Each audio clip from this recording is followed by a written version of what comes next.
Coba bayangkan sejenak, Anda sedang duduk santai di rumah.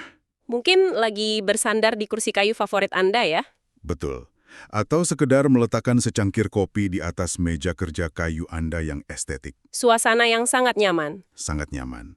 Tapi, gini, kita kan sering sekali mendengar perbincangan skala besar tentang puncak emisi karbon. Atau target netralitas karbon di berita-berita. Nah, iya. Tapi ada satu hal krusial yang jarang banget kita sadari. Sesuatu yang sebenarnya sangat dekat dengan kita. Tepat di depan mata kita, bahan perekat atau resin yang menahan serat-serat kayu pada perabotan di sekeliling Anda itu, Kemungkinan besar terbuat dari bahan kimia turunan minyak bumi yang sangat-sangat beracun. kita sedang membicarakan bahan-bahan kimia berat, fenol dan formaldehida. Anda pernah kan mencium aroma khas dari furnitur yang baru saja dibeli? Bau yang sering dianggap sebagai bau barang baru. Iya. Padahal, aroma itu seringkali adalah proses pelepasan gas dari bahan-bahan beracun tersebut langsung ke udara di dalam rumah Anda. Memang terdengar mengerikan. Sangat. Tapi bagaimana jika kita bisa membuang semua bahan kimia berbahaya itu, menggantinya dengan sesuatu yang 100% berasal dari limbah pabrik kertas dan ekstrak gula nabati? Itu akan menjadi sebuah pergeseran paradigma yang fundamental, terutama bagi siapapun dari Anda yang peduli dengan desain lingkungan dan keberlanjutan. Karena seringnya kan kita cuma fokus ke plastik sekali pakai ya. Betul, plastik atau bahan bakar kendaraan. Padahal material penyusun infrastruktur dan perabotan di dalam ruangan kita juga punya jejak kimia yang cukup kelam. Sangat kelam. Membawa material beracun ke dalam ruang hidup sehari-hari itu masalah kesehatan publik yang nyata loh, bukan sekedar isu lingkungan di atas kertas teori. Oke, mari kita bedah ini. Itulah alasan mengapa penelusuran mendalam kita kali ini terasa sangat relevan untuk kehidupan sehari-hari. Kita punya sumber materi yang sangat menarik hari ini. Ya, kita akan membedah sebuah artikel ilmiah dari Journal Materials terbitan Januari 2022. Judulnya Structural Analysis of Lignin-Based Furan Resin. Judul yang cukup teknis. Lumayan teknis, tapi misi kita hari ini jelas. Pada dasarnya, para ilmuwan dalam studi ini sedang mencoba memecahkan kode kimia yang luar biasa rumit dari sebuah resin bio-based. Tujuannya agar suatu hari nanti resin alami ini bisa diproduksi secara massal. Dan kita bisa sepenuhnya meninggalkan lem beracun tadi. Tapi sebelum kita bahas solusinya, seberapa buruk sebenarnya resin standar yang ada di furnitur kita saat ini? Sangat buruk. Standar industri saat ini didominasi oleh sesuatu yang disebut resin LPF. LPF itu singkatan dari lignin phenol formaldehid, kan? Betul. Meskipun namanya meminjam kata lignin yang terdengar alami, tulang punggung utamanya tetap fenol lem formaldehida. Dan masalah utamanya ada di dua bahan itu. Iya, kedua bahan kimia ini sangat tidak stabil dan punya rekam jejak toksisitas yang sudah diakui oleh otoritas kesehatan global. Nah, jurnal ini menyajikan angka yang sejujurnya cukup membuat saya terkejut. Terkait tingkat racunnya ya. Ya, para ilmuwan biasa menggunakan metrik yang disebut LD50. Untuk Anda yang belum tahu, ini adalah dosis mematikan yang bisa membunuh 50% dari populasi hewan uji. Angka yang sangat standar dalam toksikologi. Dan dalam studi pada tikus, nilai LD50 untuk fenol itu berada di angka 317 mg per kilogram berat badan. Itu angka yang cukup mengkhawatirkan. Tapi tunggu, yang lebih mengerikan itu formaldehida. Nilai LD50-nya ada di angka 65 mg per kilogram. Sangat kecil. Artinya, butuh jumlah yang sangat-sangat sedikit dari formaldehida untuk menjadi sangat mematikan. Dan mengingat bahan ini secara harfiah menempel di meja makan dan lemari pakaian Anda, Ini terdengar seperti bom waktu yang pelan-pelan meracuni udara rumah kita sendiri. dan berangkat dari kekhawatiran persis seperti itulah, para peneliti mulai serius mencari alternatif. Muncullah pahlawan baru kita. Ya, mereka memperkenalkan apa yang disebut sebagai resin LFA, atau lignin-based furfuryl alcohol. Ini dirancang untuk 100% terbarukan ya. 100% terbarukan. Mari kita bedah dua komponen utamanya.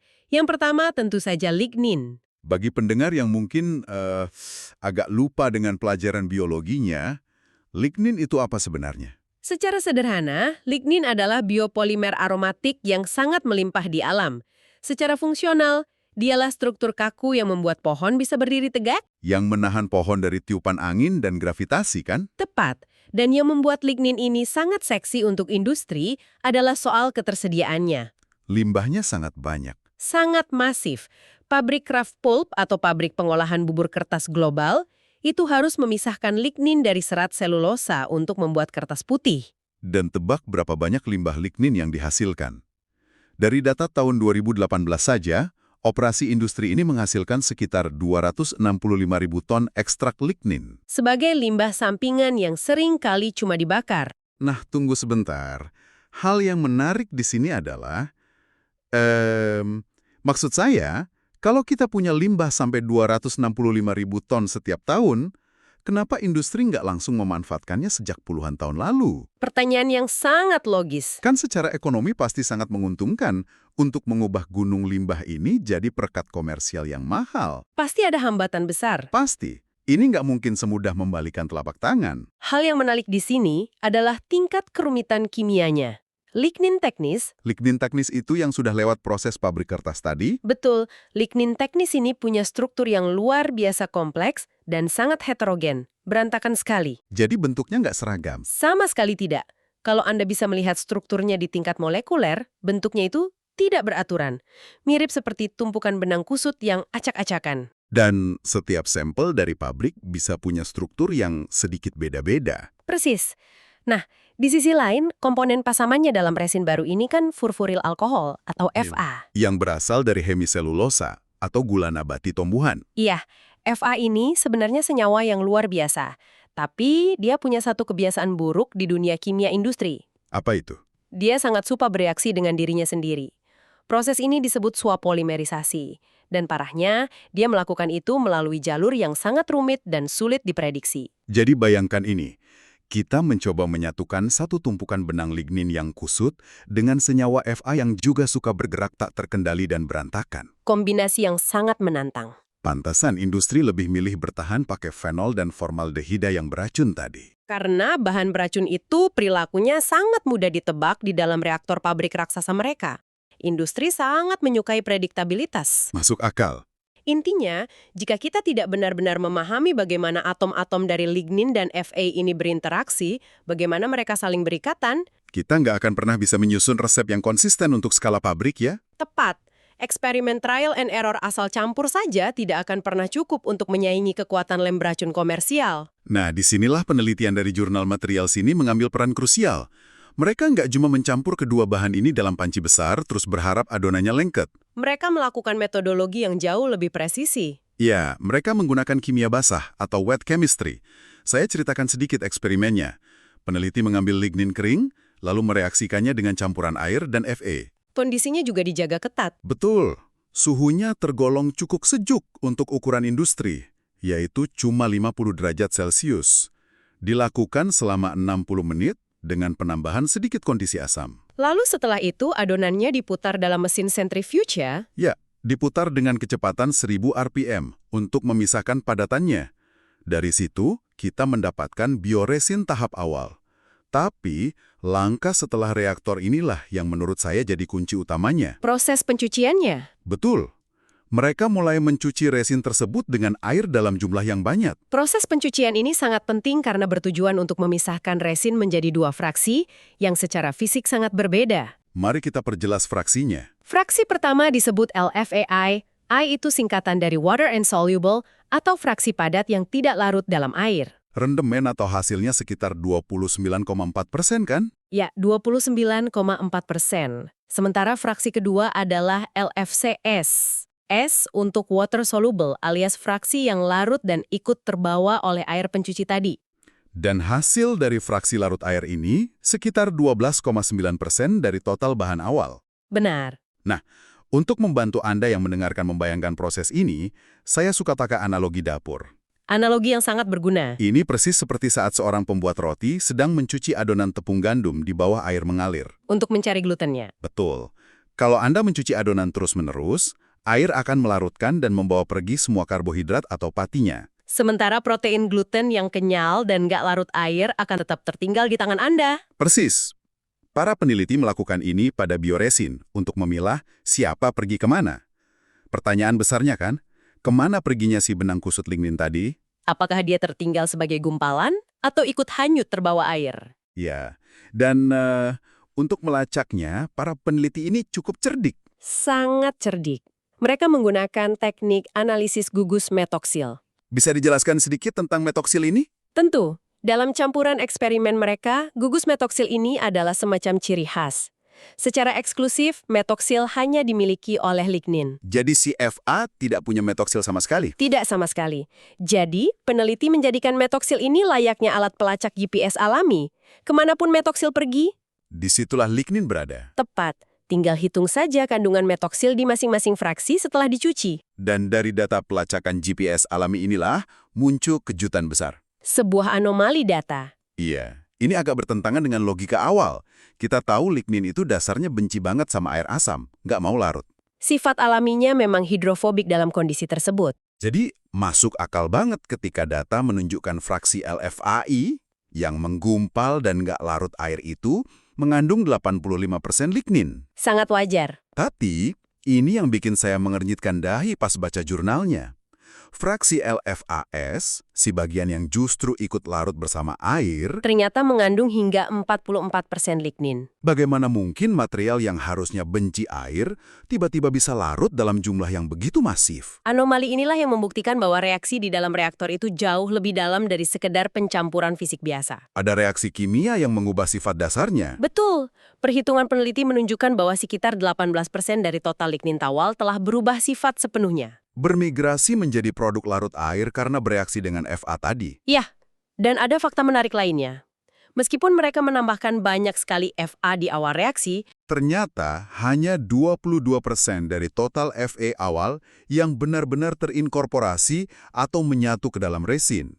sisanya hanya jadi produk sampingan yang terbuang atau ya bereaksi dengan dirinya sendiri. Berarti yang 18% lignin tadi itu bukan sekedar berubah bentuk fisiknya. Identitas kimianya sudah dibajak. Dijahit ulang oleh si Fa, mereka jadi molekul hibrida baru yang sifatnya sama sekali beda dari lignin murni ataupun Fe murni. Dan untuk membedah misteri tentang bagaimana jahitan ini sebenarnya terjadi, Ilmuwan harus melihat jauh lebih dalam, ke tingkat molekul, ke tingkat atom. menggunakan kimia basah biasa nggak akan cukup lagi di tahap ini. Disinilah bagian yang sangat menarik. Ya, mereka membawa masuk teknologi berat. Peneliti menggunakan teknologi spektroskopi mutakhir, spesifiknya alat yang disebut 2D HSQ-NMR dan 31P NMR. Bagi yang tidak bergerak di bidang kimia, alat NMR ini bisa dibayangkan seperti Seperti pemindai MRI raksasa di rumah sakit, kan? analogi yang pas.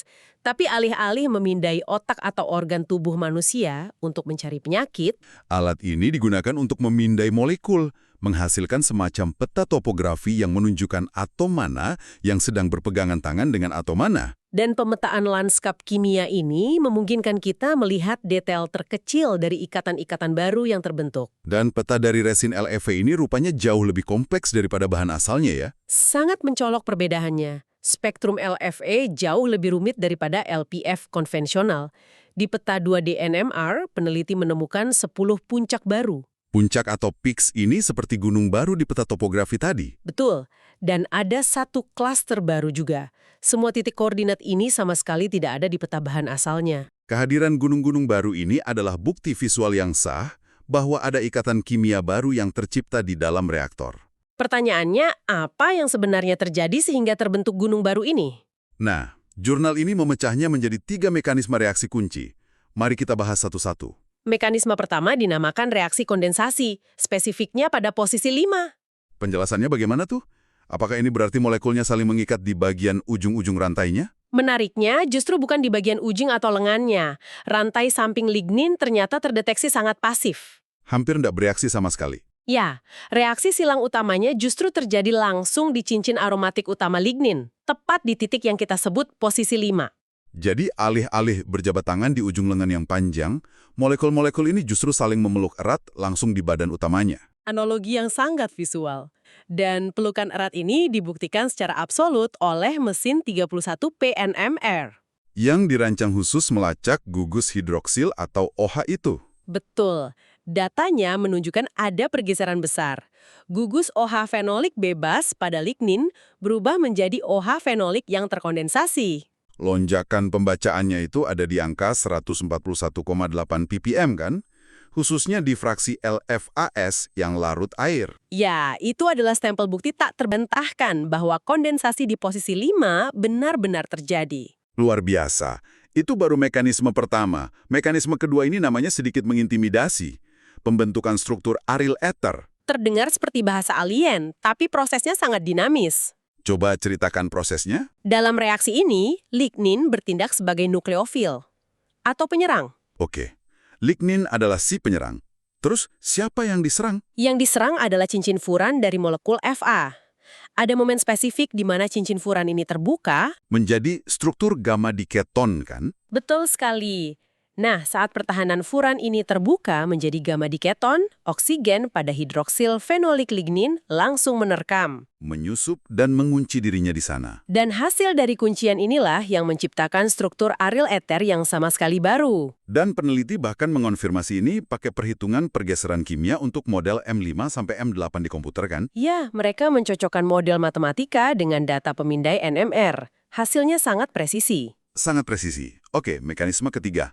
Reaksi esterifikasi. Ini melibatkan gugus asam karboksilat pada lignin atau gugus COOH. Apa yang dilakukan COOH ini? Di bawah kondisi asam, gugus COOH dari lignin ini bereaksi dengan gugus hidroksil pada rantai poli Fa. Dan lagi-lagi, 31 PNMR jadi saksi matanya. Iya, pemindai menunjukkan penurunan drastis jumlah COOH pada fraksi LFAI. Membuktikan bahwa mereka nggak hilang, tapi terkonsumsi untuk membentuk ikatan ester ini. Tepat. Oke, jadi kalau kita satukan semua data ini, 3 mekanisme, kondensasi cincin aromatik, pembentukan aryl ether, dan esterifikasi. Semuanya terjadi secara simultan. Apakah ini menjawab misteri besar kita tadi? Tentang kenapa fraksi LFAS yang mengandung banyak lignin tiba-tiba bisa larut dalam air? Disinilah letak jawaban utamanya. LFAS, si fraksi larut air, ternyata memiliki tingkat ikatan silang atau cross-linking yang jauh lebih tinggi antara fragmen lignin dan poli Fa. Dibandingkan fraksi yang menggumpal. Padahal logika awam kita kan, kalau larut itu berarti ikatannya anjur atau ambyar. Dalam kimia polimer, tidak selalu begitu, karena si poli Fa ini sangat menyukai air. Saya ingat analogi pelampungnya.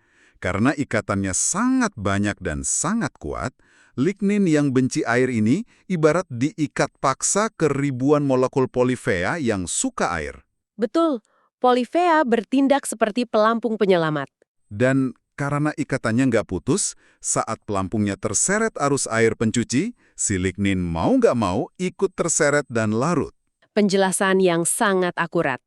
Tingkat ikatan yang tinggi itulah yang memaksa lignin ikut hanyut. Menakjubkan. Jadi, apa arti dari semua ini? Kenapa kita menghabiskan waktu membedah pemetaan topografi kimia yang sangat rumit ini? Karena pemahaman tentang ikatan-ikatan spesifik ini memberi para insinyur sesuatu yang sangat berharga. Sebuah cetak biru. Tepat, sebuah blueprint. Dengan data empiris ini, insinyur di pabrik sekarang tahu persis bagaimana atom-atom ini berinteraksi. Mereka nggak perlu meraba-raba dalam gelap lagi. Mereka bisa mulai mengoptimalkan pencampuran resin alami ini, mengatur suhu, keasaman, untuk memaksimalkan ikatan terkuat. Untuk membuatnya sama kuatnya, atau bahkan lebih kuat dari perekat kayu beracun di masa lalu. Jika kita hubungkan ini dengan gambaran yang lebih besar, transisi dari produk berbasis minyak bumi ke bioproduk ramah lingkungan itu bukan cuma soal niat baik. Nggak cukup cuma kampanye, ayo selamatkan bumi. Sama sekali tidak. Ini membutuhkan rekayasa produk tingkat tinggi, product engineering yang berbasis pada korelasi antara struktur dan sifat material, persis seperti yang baru saja kita bahas. Ini adalah langkah nyata menuju keberlanjutan. Kita mengambil limbah raksasa industri kertas, membedah kimianya, dan merekayasanya jadi lem furnitur yang aman. Dan ini memunculkan satu pertanyaan penting, sesuatu yang layak untuk kita renungkan. Silahkan. Jika sains dapat mengambil struktur lignin, salah satu polimer alami yang paling kacau, berantakan, dan tidak beraturan di planet ini, lalu berhasil memetakan ikatan molekulnya untuk menggantikan plastik beracun, Ya. material sampah biomasa apa lagi di sekitar kita yang sebenarnya merupakan material super masa depan? Yang hanya menunggu kita untuk menemukan kunci kimianya. Tepat, ini membuka potensi tanpa batas. Bahkan, jika kita berimajinasi lebih jauh, bayangkan implikasinya untuk eksplorasi luar angkasa. Membangun koloni di Mars misalnya. Betul, mengirim baja atau beton dari bumi itu mustahil, karena biayanya sangat mahal. Jadi para astronot bisa menanam tanaman pangan di sana, lalu Mengambil limbah biomasanya, batang, akar, lignin, lalu meracik resin super kuat langsung di planet merah menggunakan resep kimia basa ini. limbah makan malam hari ini dipolimerisasi menjadi dinding habitat mereka esok hari. Luar biasa.